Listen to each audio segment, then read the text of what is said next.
$8. Here we go. Let's see how high I can build you $20. You selected modern composers. Here's your first question. How much will you bet? $10. $10? Okay. Who composed Begin the Beguine? Cole Porter. Cole Porter is right. $30. Remember, you're going for $1,000. How much of the 30 are you going to try? 20. 20? Who composed Summertime? Gershwin. Gershwin is right. And the time is $50. Now you got $50. Here's your third question. How much of the 50? 40. 40 you're going to bet? All right. Who composed I've Told Every Little Star?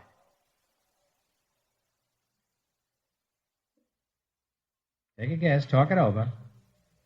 And if you don't know, guess. Well, the bell is tolled. It was Jerome Kern. You should have known that. It's a very, very popular and very well-known song. You now have $10. Well, that's a shame. Now, it's your last chance to beat the other couples. How much of the 10 will you bet? 10. Shoot the works? Okay. Who composed White Christmas? Irving Berlin. Irving Berlin is right.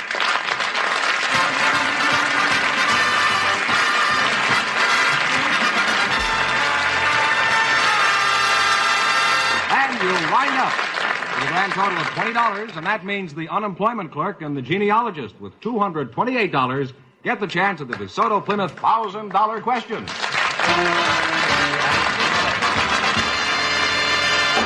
Here comes the winning couple, Groucho, the unemployment clerk and the genealogist. All set for the $1,000 DeSoto Plymouth question. All right, here we go for $1,000. I'll give you 15 seconds to decide on a single answer between you, so think carefully and please no help from the audience. Here it is. One of our presidents served only 30 days, the shortest service in presidential history. For $1,000, tell me, who was this president?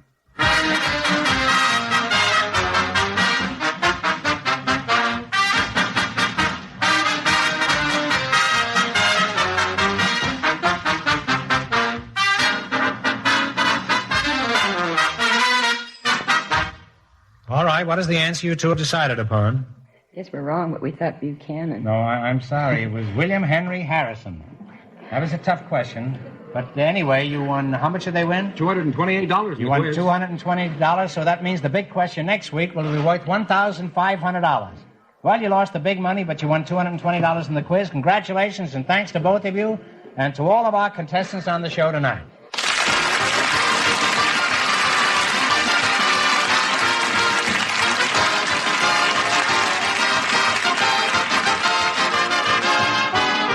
Be sure to tune in again next Wednesday night at this time for the Groucho Marx Show, when the big question will be worth $1,500.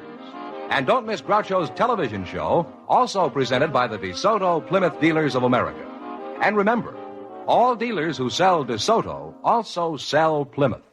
Two great cars, both products of the Chrysler Corporation. By the way, folks, if you have nothing better to do, you might curl up with the February issue of Coronet Magazine and read the piece about me by my brother Harpo. Doesn't make any sense, but I think you'll enjoy it. The February Coronet Magazine. Good night, folks, and remember, now just be sure to visit your DeSoto Plymouth dealer.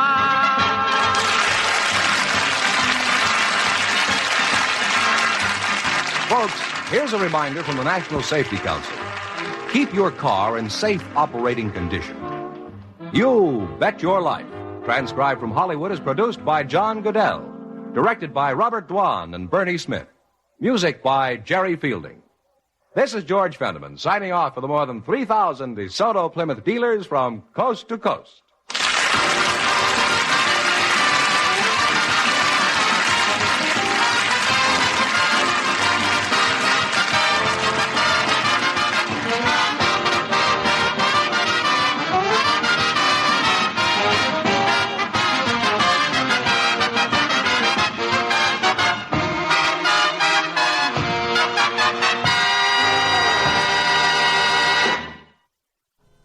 You bet your life, Lisa. You bet your life. No, I'd rather bet yours. No, I don't want to bet my life. You bet your life. No, I'll bet yours. January 31st, 1955, the secret word clock.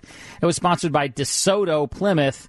It was funny because he talked a little bit about how you used to have to shift the cars back then, and this was the first year It was shiftless. Yeah, they didn't have. He didn't have to, so it was an automatic transmission. I think you have to say that word really carefully, or it sounds like something else. Yeah. Oh, yeah.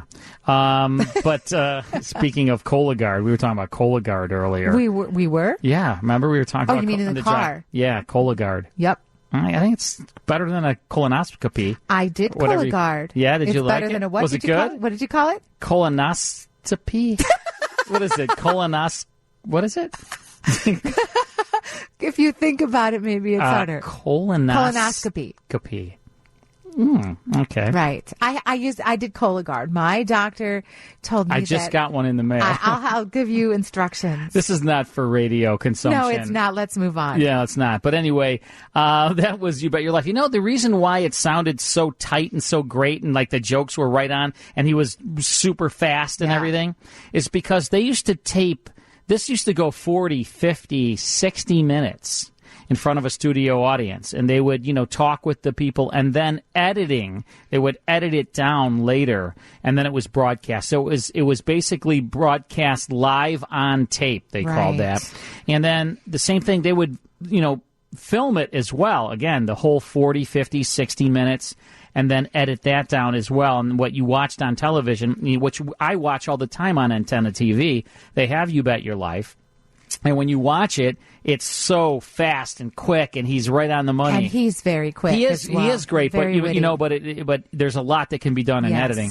Hope you enjoyed You Bet Your Life. Let's take a quick break. Then it's more on the WGN Radio Theater. All right, Lisa. In our next hour, we have Whitehall 1212.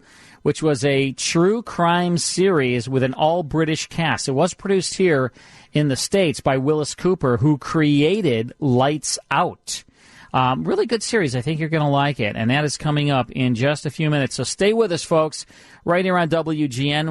We'll be here till 3 o'clock in the morning with classic radio. Stay tuned. All right, hour 2 of the WGN Radio Theater. I'm your host, Carl Amari. To my right, the vivacious one herself, Lisa Wolf. And in this hour, Whitehall 1212 from 1952. A little later, we'll have Orson Welles and the Lives of Harry Lime. Really interesting because there was a movie, as you know, called The Third Man. And that starred Orson Welles as Harry Lime and Joseph Cotton in that movie. It was so popular that radio producer Harry Allen Towers said to Orson Welles, let's do a radio show about The Third Man. And he's like, well, how can we do that? I died in the movie. I mean, my character, Harry Lime, you can't. And he said, no, we'll do it. We'll do a prequel. Well, the whole radio series will be about your character, Harry Lime. He's like, well, we can't call it The Third Man. That movie, I die in that movie. He's like, well, we'll call it The Lives of Harry Lime, based on the character from The Third Man. And it was very popular. And we have an episode in our next hour on that. And then Robert Young in Father Knows Best, primarily remembered as a television show, but there was a long-running radio show. And then Gunsmoke, William Conrad as U.S. Marshal Matt Dillon. In fact, pretty much all of these shows, except for Orson Welles, Lives of Harry Lime, and Whitehall 1212. Every other show, You Bet Your Life, Father Knows Best, and Gunsmoke, all air on Antenna TV. So you can watch them, and we're playing the radio shows, and then you watch the TV counterparts on Antenna TV. We're also going to play our game, Just the Facts, brought to you by Cat's Pride. And that's in our next hour, so stay... Oh, no. That's in this hour. This hour, right. We're going to just go to a quick commercial break, and then we're going to play our game and also play Whitehall 1212.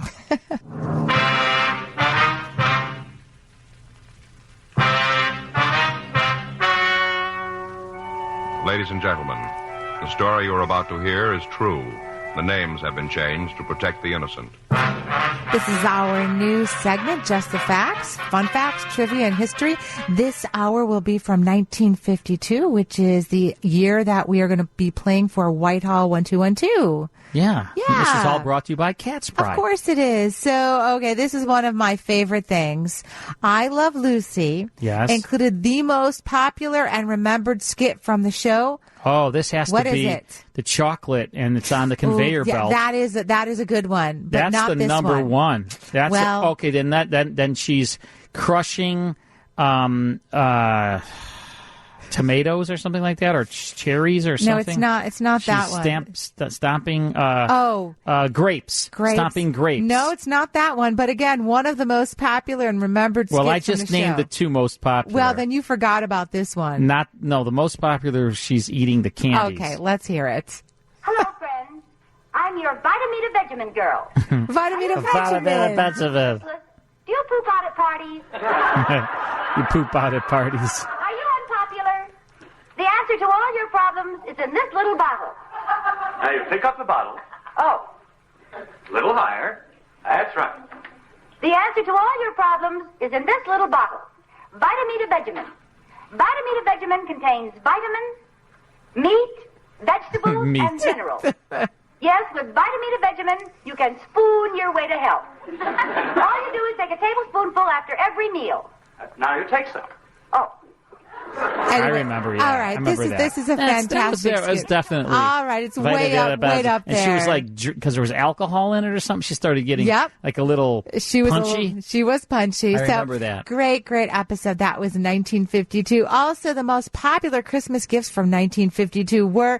Now, this is going to bring back some memories. You never get me any Christmas gifts. Yes, I always give you a Christmas gift. Do you? What did I give you this year? Oh, you got me socks. Well, no, it sounds funny when you say that, but be more specific. Yeah, she got me socks that have my initials on them. There you It's go. pretty. That was pretty nice. Personalized socks. Anyways, the most popular Christmas gifts from 1952, some of them were Mr. Potato Head, Right. which was the first toy advertised on American television. Wow. The Slinky Dog.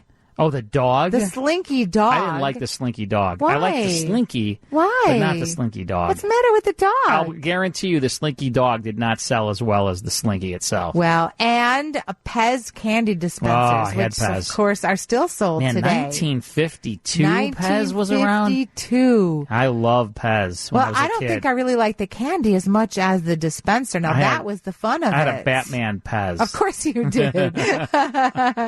And the board game Scrabble became very popular in 1952. Wow, okay. They started selling it at Macy. William H. Macy made it popular, as Wow. a matter of fact. Wow. So, All right. great game. Good stuff. Great stuff. Who was the president in 1952? I can't even right now. I'm not good at that. I could look think. it up the same way you could. Maybe Eisenhower or something like that. No. I don't know. I'm trying to think. I don't know. 1952. Do you want me to start letting you know that? Yeah, as I would part like of to know who this? the president was. In I those will years. add that to our fun facts. Right. I mean, for what I'm paying you, you should at least put that on there too, right? We will have the president and fun facts next week. It was Harry S. Truman. It was Truman. Mm-hmm. Okay, Truman.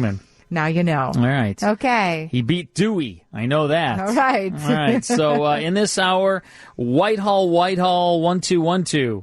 I said it twice. I said Whitehall, 121212. Our text in line, 312-981-7200. We love hearing from you folks, so give us a text so we can keep in touch with you. All right, Whitehall 1212 was a very interesting crime series. Came to NBC Radio in 1951 for 2 seasons. These were true crime cases from the files of Scotland Yard's Black Museum.